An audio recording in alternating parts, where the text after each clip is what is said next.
Бірлешкен Милләтләр Тәшкилаты Баш Ассамблеясының 3-нче комитеты Кырым татары Мухтар Җумһуриятында ве Акъярда инсан хаклары вазияты карарының янартылган лейхасыны бакачак. Украина хабар сәясәте назиранын биринче муавины Эминет Джепар белдергәненә күрә, весиқаны 38 мемлекет темсилчеләре хәзерлады.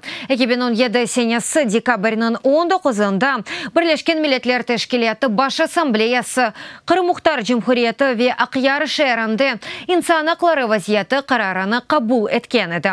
Риберовда 70 мемлекет весиқага әбет деді. 26-сы каршы чыкты ве 76 мемлекет битараф oldu. Белоруссия, Арменистан, Русия, Сурия, Зимбабве мемлекетләре резолюцияга каршы чыккан иде. Весиқада Русиядән Бірлешкен Милләтләр Тәшкилаты Халыкара мәхкәмәсенең тәфсирләрен ярыне китереп, Кырым татар милли мәҗлесенең ясагыны ләгъ этмәсе ве Ярымадада Украин ве Кырым татар телләрендә тәсилнең тәэмин этмәсе талап ителә.